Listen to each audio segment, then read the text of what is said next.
राजस्थान की सियासत में बीजेपी नेता राजेंद्र राठौर और कांग्रेस के प्रदेश अध्यक्ष गोविंद सिंह डोटासरा के बीच की अदावत जग जाहिर है। दोनों ही नेता एक दूसरे पर सियासी हमला करने में कभी पीछे नहीं रहते। इस बीच राजनीति की एक ऐसी तस्वीर देखने को मिली जो बहुत ही कम देखने को मिलती है। राठौर और डोटासरा की मुलाकात की तस्वीर सियासी गलियारों में जमकर चर्चा का विषय बनी हुई।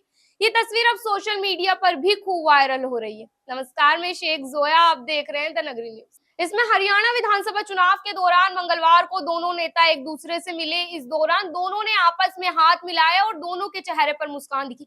अब इस मुलाकात को लेकर राजनीतिक जानकारों ने कई तरह के मायने निकालना शुरू कर दिए। हरियाणा में विधानसभा चुनाव है, इसके चलते राजस्थान से कांग्रेस और बीजेपी के नेता चुनावी कैंपेन में जुटे हुए।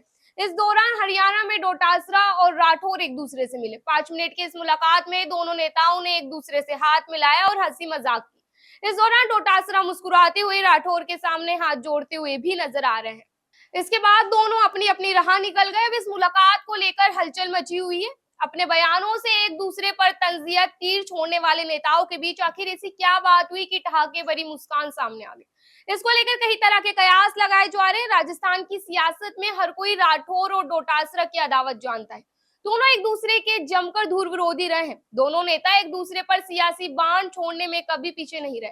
दोनों के बीच कई बार ट्विटर वॉर भी देखने को मिला, जब एक के बाद एक ट्वीट के जरिए दोनों ने एक दूसरे को घेरने की कोशिश की। डोटासरा ने यहां तक कह दिया था कि राजेंद्र राठौर सुपर फ्लॉप हो चुके हैं, चुरू की हार के बाद उनका सियासी करियर खत्म हो जाएगा। इस पर राठौर ने भी उन्हें करारा जवाब दिया कि डोटासरा की बात गधे की लाज जैसी है।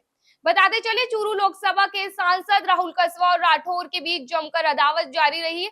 राठौर ने विधानसभा चुनाव में अपनी हार के लिए राहुल कसवा को जिम्मेदार बताया। इसके बाद लोकसभा चुनाव में बीजेपी ने कसवा का टिकट काट दिया, जिसके बाद राहुल कसवा ने टिकट काटने का ठीकरा राजेंद्र राठौर पर फोड़ दिया था। इस बीच डोटासरा ने इस मतभेद का फायदा उठाकर राहुल कसवा को बीजेपी से तोड़कर कांग्रेस में शामिल कर लिया। उन्हें चूरू लोकसभा से कांग्रेस का टिकट दिलवाया। इसके बाद लोकसभा चुनाव में कसबा बीजेपी के उम्मीदवार देवेंद्र झाझड़िया को हराकर फिर से सांसद बने। इस सियासी उठापटक के बाद हरियाणा चुनाव में राठौर डोटासरा की हंसी मजाक की तस्वीर ने सियासत में नई हलचल पैदा कर दी। ऐसी तमाम और खबरों के लिए देखते रहिए द नगरी न्यूज। शुक्रिया।